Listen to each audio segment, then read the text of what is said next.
சுவாசிக்குது. Species are obligate aerobes. அது காற்று சுவாசித்தா உயிர் வாழும். அந்த நிலையிலிருந்து எப்பயும் மாறாது, நிலையிலிருந்து எப்பயும் மாறாது. சரி, இப்போ இந்த மாதிரி சொல்கிறீங்கன்னா இப்போ ஒரு ஏதாவது ஒன்று இருக்கும் இல்லைங்களா? காற்றை சுவாசிக்குது, திடீர்னு காற்றில் அங்கே வாழும். அப்படி எடுத்துக்காட்டு ஈக்குவலன்ஸ் பாக்டீரியா. அது காற்று இருக்கிறதுலையும் வாழும், காற்று இல்லாததுலேயும் வாழும். இல்லைன்னா ஒரு ஆர்கனுக்கு உள்ளே போய் அங்கேருந்து காற்றை பூரா எடுத்துக்கிட்டு காற்று இல்லாத சூழ்நிலையை உருவாக்கி அங்கே உயிர் வாழும். நான் புரிஞ்சவங்க, ஈக்குவலைன்னு சொல்லக்கூடிய பாக்டீரியா நம்ம உடம்புல ஒரு ஆர்கனுக்கு உள்ளே போய்கிட்டு அங்கே இருக்கக்கூடிய காற்றை பூரா எடுத்து அதை யூஸ் பண்ணிக்கிட்டு அந்த இடத்துல காற்றே இல்லாத நிலையை உருவாக்கி தனக்கு வேண்டிய உணவை எடுத்து அதனுடைய இனங்களை அது வந்துச்சுன்னா நிறைய பாக்டீரியா உருவாக்கும். அதனால தான் சொல்கிறாங்க. பாருங்க, அடுத்து பாருங்க. அடுத்த கேட்டிங், செகண்ட் கேட்டிங் வந்து ஆனேரோபிக் ரெஸ்பிரேஷன்.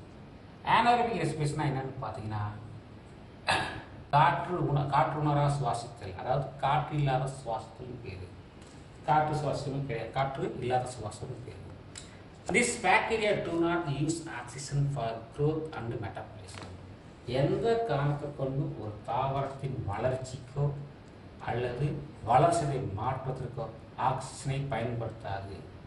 ஒரு பாக்டீரியா, இந்த பாக்டீரியா இதை பாருங்க, கிளாஸ்ட்ரீடியம், அதாவது கிளாஸ்ட்ரீடியம் பாக்டீரியா. இந்த பாக்டீரியா எந்த காரணத்தை கொண்டும் ஆக்சிஜனை பயன்படுத்தாது. எதுக்கு பயன்படுத்தாது? வளர்ச்சிக்கும் வளர்ச்சியை மாற்றுவதற்கும் பயன்படுத்தாது சொல்கிறாங்க. Metabolism that obtain their energy from the only permutation மூலமாக தான் இது உயிர் வாழுது. பெர்மெண்டேஷன் வந்து நொதித்தல். பெர்மெண்டேஷன் வந்து ஒரு உயிரினங்களை மக்க செய்து இல்லை நொதிக்க செய்து அதிலிருந்து எனர்ஜி எடுத்துக்கொண்டு வாழ்வை தவிர எந்த காரணத்தை கொண்டும் ஆக்சிஜனை அப்சர்வ் பண்ணாது. அதுக்கு பேர் தான் ஆனேரோபிக் ரெஸ்பிரேஷன். ஆனேரோபிக் ரெஸ்பிரேஷன். அடுத்து பாருங்க, பேக்குலேட்டிவ் ஏனரோப்ஸ் அப்படின்னு கிடைக்குது. பேக்குலேட்டிவ்னா என்னன்னு பார்த்தீங்கன்னா, இது ரொம்ப முக்கியமானது.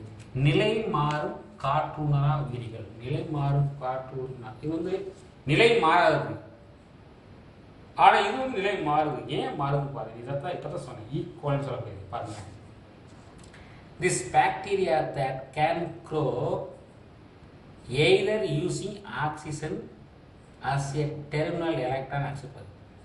ஆக்சிஜனை எடுத்துக்கொண்டு உயிர் வாழும். அதே நேரத்தில் anaerobically using fermentation. ஆக்சிஜனை வச்சும் உயிர் வாழும், ஆக்சிஜன் இல்லாத இடத்துல நொதித்தலை பயன்படுத்தியும் உயிர் வாழும் அப்படின்னு எனர்ஜி. அப்போ ஆக்சிஜனை பயன்படுத்தி எனர்ஜியை எடுத்துக்கிறது, அதாவது எனர்ஜியை வந்து ப்ரிப்பேர் பண்ணிக்கிறது. ஆக்சிஜன் இல்லாமல் இருக்கக்கூடிய சூழ்நிலை நொதித்தல் மூலமாகவும் தனக்கு வேண்டிய எனர்ஜியை ப்ரிப்பேர் பண்ணிக்கிறது. அதுதான் அந்த பாருங்க, இது ஒரு question. when a packulated anaerobe such as E. coli. ரொம்ப முக்கியமான ஒரு கொஸ்டின். ரெண்டு இடத்துலையுமே ஆக்சிஜன் இருந்தாலும் தனக்கு வேண்டிய உணவை கிடைச்சிக்கலாம், ஆக்சிஜன் இல்லாமல் இருந்தால் கூட பெர்மெண்டேஷன் மூலமாக உணவை கிடைச்சிக்கலாம். அடுத்து site of infection like abnormal abnormal அப்சிஸ்ன்னு சொன்னால் அடிவகத்தில் வந்து நம்மளுக்கு வந்து சீல் கட்டிமா இருக்கும். இந்த சீல் கட்டி அந்த செலந்தின்னு சொல்லுவாங்க, செலந்தின்னு வீக்கமாக இருக்கும். அதுக்கு காரணம் என்னென்னா, அந்த பகுதியில் வந்து இருக்கக்கூடிய காற்றை பூரா ஈக்குவலை பாக்டீரியா எடுத்துக்கொண்டு அது பாருங்க, இந்த ஈக்குவலை பாக்டீரியா அந்த அடிவயத்தில் வந்து சீல் கட்டிமா இருக்குல்ல, அந்த இடத்துல வந்து அது பாக்டீரியாவை உருவாக்கக்கூடியது. இருக்கக்கூடிய காற்றை அப்புறம் எடுத்துக்கொண்டு அந்த காற்று இல்லாத சூழ்நிலையை உருவாக்கி இது வந்து நொதித்தல் மூலமாக உணவு தயாரிக்கும். அப்படி இருக்கும்போது தான் அந்த வீட்டில் வருமா சீல்.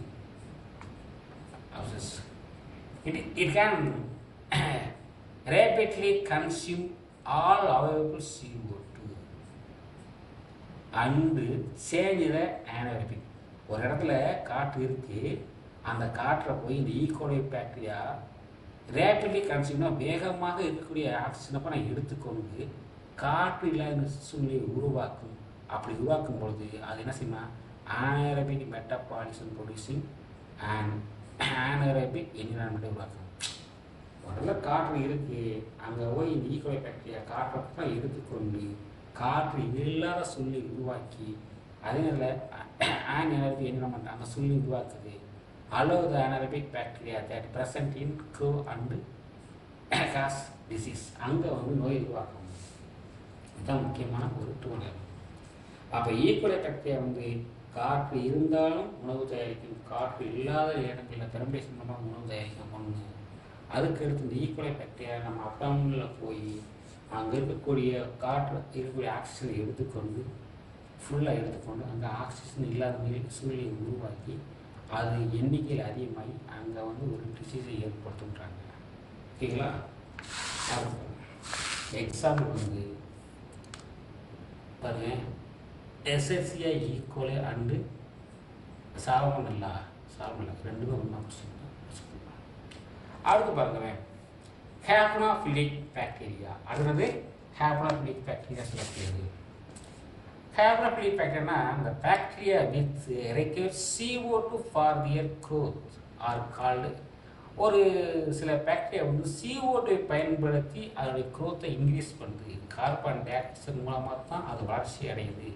அப்படி வந்து பாக்டீரியாவுக்கு பேர் தான் ஹேப்னோஃபிலிக் பாக்டீரியான்னு பேர். எக்ஸாம்பிள் வந்து கம்பைலோபாக்டர். இது ரொம்ப ரொம்ப முக்கியமாக 2 மார்க் கொஸ்டின், 2 மார்க்.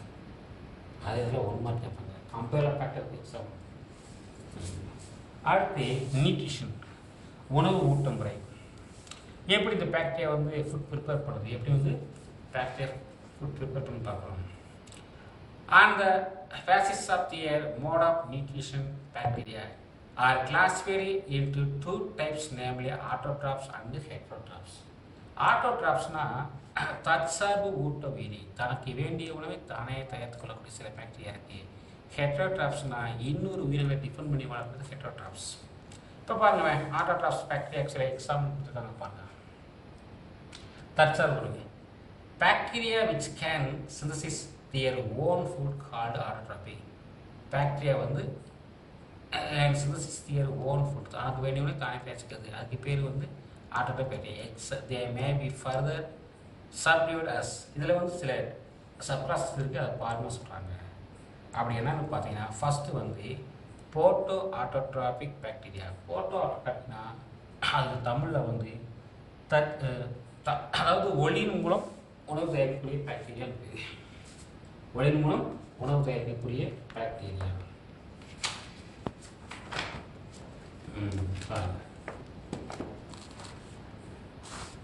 அப்படின்னு சொல்லலாம். இல்லது இதுக்கு பேர் வந்து சொல்லலாம் ஒளிநாட்ட தற்சார்பு ஒளிநாட்ட பாக்டீரியா பேர். Bacteria use sunlight as their source of energy to synthesize food. They may be, இது வந்து சூரிய ஒளியை பயன்படுத்தி உணவு தயாரிக்குது. தே மேபி என்ன கொடுக்குறாங்க, தே மேபினா அது கீழ்கண்டவாறு வகைப்படுத்தப்படுகிறது.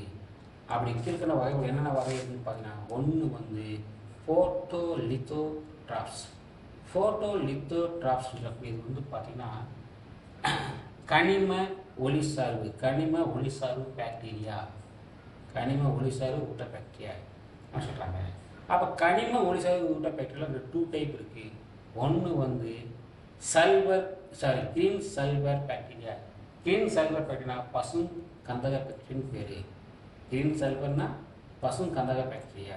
இன்னும் ஒன்று வந்து பார்த்தீங்கன்னா ஃபர்பிள் சல்வர் பாக்டீரியா. அப்படின்னா ஃபர்பிள் சல்வர் பாக்டீரியா அப்படின்னு சொன்னால் அது வந்து இளம் சிவப்பு பண்ணுவேன், இளம் சிவப்பு கந்தக பாக்டீரியான்னு பேர். இப்போ பாருங்க, போட்டோலித்தோட்ராப்ஸை பற்றி பார்ப்போம். போட்டோலித்தோட்ராப்ஸ். அப்போ போட்டோலித்தோட்ராப்ஸ்னால் என்னன்னு பார்த்தீங்கன்னா ரொம்ப முக்கியமான கொஸ்டின் தான். பாருங்கள், போட்டோ கனிம ஒளிசார் ஊடகம். பாருங்க, first category photolithotrophs the hydrogen donor. இது வந்து என்ன சொன்னால் ஹைட்ரஜனை வந்து டொனேட் பண்ணுது. Is an inorganic substance. எதை கொடுக்குதுன்னு பார்த்தீங்கன்னா ஹைட்ரஜனை கொடுக்குது அப்படின்னு சொல்கிறாங்க. அப்படி ஹைட்ரஜனை ஒரு கொடுக்கும் பாக்டீரியாவாக விளங்குகிறது. அதில் ஃபஸ்ட் டைப் வந்து கிரீன் சல்வர் பாக்டீரியா. இந்த வகை பாக்டீரியாவில் வந்து பார்த்தீங்கன்னா பாருங்கள், in this type of bacteria the hydrogen donor. இந்த கிரீன் சல்வர் பாக்டீரியா இருக்கக்கூடிய எல்லா பாக்டீரியா என்ன செய்யணும், ஹைட்ரஜனை வந்து டொனேட் பண்ணும். அதாவது எதுவும் பண்ணால் ஹைட்ரஜன் சல்பைலேருந்து ஹைட்ரஜனை வந்து டொனேட் பண்ணும். And possess pigment called bacteria விடின். அப்போ இது எங்கே இது பாக்டீரியா விடின்னு சொல்லக்கூடிய நிரம்பி காணப்படும். எது காணப்படுது? அந்த ஹைட்ரஜனில் காணப்படுது. எக்ஸாம்பிள் வந்து குளோரோபி. அடுத்து purple sulphur bacteria. This bacteria plan to this the hydrogen donor is thiosulphate. இது ஹைட்ரஜனை கொடுக்குது. எதுலேருந்து கொடுக்குன்னு பார்த்தீங்கன்னா பாருங்கள், தயோசல்ஃபேட்டில் இருந்து ஹைட்ரஜனை கொடுத்து வாழுது. அப்போ அந்த தயோசல்ஃபேட் என்னன்னு பார்த்தீங்கன்னா பாக்டீரியோ குளோரோஃபில் சொல்லக்கூடிய நிலைமை இருக்குது. இது ரொம்ப கொஸ்டின். இங்கே வந்து ஹைட்ரஜன் சல்ஃபேட் வந்து ஹைட்ரஜனை கொடுக்குது. இந்த பாக்டீரியா குளோரோபி சொல்லக்கூடிய பாக்டீரியா அது இருக்கக்கூடிய ஹைட்ரஜன் சல்ஃபேட் வந்து ஹைட்ரஜனை வெளியில் கொடுக்குது. அந்த ஹைட்ரஜன் என்ன இருக்குன்னு பார்த்தீங்கன்னா பாக்டீரியா சொல்லக்கூடிய நிலைமை இருக்குது. இங்கே பர்பிள் சல்ஃபர் பாக்டீரியா வந்து ஹைட்ரஜனை கொடுக்குது. எங்கேருந்து கொடுக்குது பார்த்தீங்கன்னா அது உடம்புல இருக்கக்கூடிய தயோசல்ஃபேட் வந்து கொடுக்குது. அதே நேரத்தில் அதில் என்ன இருக்குன்னு பார்த்தீங்கன்னா பாக்டீரியா குளோரோஃபில் சொல்லக்கூடிய நிலைமை காணப்படுது. இதுக்கு எக்ஸாம் வந்து குரோமியம். எக்ஸாம் வந்து குரோமேட்டியம். எக்ஸாம் குரோமேட்டியம். அங்கே க்ரீனுக்கு எக்ஸாம்பிள் வந்து குளோரோபி, இதுக்கு குரோமேட்டியம். அடுத்து பார்த்தீங்கன்னா ஃபோட்டோ ஆர்கனோட்ராப்ஸ் சொல்லக்கூடியது. அப்படின்னா பார்த்தீங்கன்னா ஃபோட்டோ ஆர்கனோட்ராப்ஸ்னால் பாருங்க, கரிம ஒளிசார்பு ஊட்ட பாக்டீரியா. கரிம ஒளிசார்பு ஊட்ட பாக்டீரியாக்கள். They utilize organic acid or alcohol as hydrogen donor. இந்த பார்த்தீங்கன்னா இது என்ன செய்யும்? இவ்வகை இந்த பாக்டீரியாக்கள் வந்து கரிம அமிலங்கள் அல்லது ஆல்காக்களை ஹைட்ரஜன் குணங்களாக பயன்படுத்துது. கரிமங்களை பாருங்க, ஆர்கானிக் ஆசிட்னா கரிமங்களையும் ஆல்களையும் என்ன செய்யுது? அதை வந்து அதிலிருந்து ஹைட்ரஜனை கொடுத்து வாழுது. எக்ஸாம்பிள் வந்து பர்பிள் நான் சல்பர் பாக்டீரியா, அதாவது ரோடோஸ்பைலம். அது வந்து ரோடோஸ்பைலம். அப்போ ரோடோஸ்பைலம் பாக்டீரியா வந்து ஆர்கானிக் அண்ட் ஆல்கஹாலை வெளியிட்டு இது உடம்புக்கூடிய ஆர்கானிக் ஆசிட் அல்லது ஆல்கஹால் அதில் இருந்து ஹைட்ரஜனை கொடுத்து அதில் சின்ன உணவு உற்பத்தி பண்ண சொல்கிறாங்க. அடுத்து பாருங்க, haemo autotrophic bacteria. Haemo autotrophic அப்படின்னு பார்த்தீங்கன்னா வேதி தற்சார்பு பாக்டீரியாக்கள். இவ்வகை பாக்டீரியாக்கள் வந்து ஒளி சேர்க்கை நிலைமைகள் இல்லாதவை. ஹீமோ ஆட்டோட்ராபிக்னா கெமிக்கல் மட்டும் தான் இருக்கும், ஆனால் பசுங்கனியும் இருக்காது. அந்த பாக்டீரியா என்ன வந்து பார்ப்போம். இவ்வகை பாக்டீரியாக்களில் வந்து பார்த்தீங்கன்னா they do not have photosynthetic pigment, hence do not have இங்கே போட்டான் போட்டோசிந்தட்டிக் பிக்மெண்ட் கிடையாது, hence they cannot use sunlight energy. அதனால இது வந்து சூரிய ஒளி ஆற்றலை பயன்படுத்தி கொள்ள இயலாது, அதுக்கு வாய்ப்பே கிடையாது.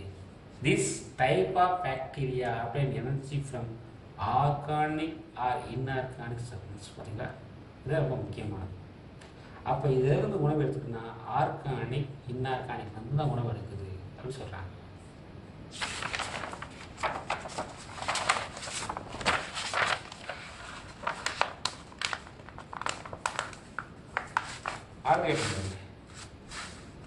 அடுத்த ஹெட்டிங் பார்த்தீங்கன்னா ஹீமோலித்தோட்ராப்ஸ் சொல்லக்கூடியது. This type of bacteria oxidise inorganic compound to release energy. Oxidise inorganic compound to release எனர்ஜின்னு சொல்லிட்டாங்க. ரொம்ப முக்கியமானது தான். ஏன்னா இப்போ நம்ம படிக்கக்கூடிய எல்லா டாப்பிக்குமே ரொம்ப முக்கியமானது, புரிஞ்சு படிக்கணும். இவற்றில் என்ன சொல்ல வராங்கன்னு பார்த்தீங்கன்னா this type of bacteria oxidise inorganic compound. அப்போ இன்ஆர்கானிக் காம்பவுண்ட்னா இந்த கனிம பொருள் பாருங்க, அந்த கனிம பொருளை வந்து ஆக்சிஜனேற்றம் அடைய செய்து அதில் இருந்து இருக்கக்கூடிய எனர்ஜி பெற்றுக்கொண்டு வாழக்கூடியதான் இந்த டைப் ஆஃப் பாக்டீரியா. இன்ஆர்கானிக் சொன்னால் நமக்கு தெரியும், மக்காத பொருள். அந்த மக்காத பொருளை கூட ஆக்சிஜன் மக்க செய்து அது வந்து உணவு ஏற்றுக்கொள்ளுன்னு சொல்கிறாங்க கனிம பொருள்கள் இருந்து. இப்போ எடுத்துக்காட்டு பாருங்க, sulphur bacteria example salwar bacteria. இது வந்து தியோஃபேசிலஸ் தியோஆக்ஸ்டன்ஸ் இது. அடுத்து பார்த்தீங்கன்னா அயன் பாக்டீரியா. அது வந்து என்ன சொல்கிறாங்கன்னு பார்த்தீங்கன்னா ஃபெரோஃபேசிலஸ் அண்டு ஃபெரோஆக்சிடன்ஸ். ஹைட்ரஜன் பாக்டீரியா இங்கே வந்து ஹைட்ரோஜினோமோனஸ். அடுத்து நைட்ரஜன் பாக்டீரியா, நைட்ரஜினோமோனஸ் அண்டு நைட்ரோஃபேக்டர்.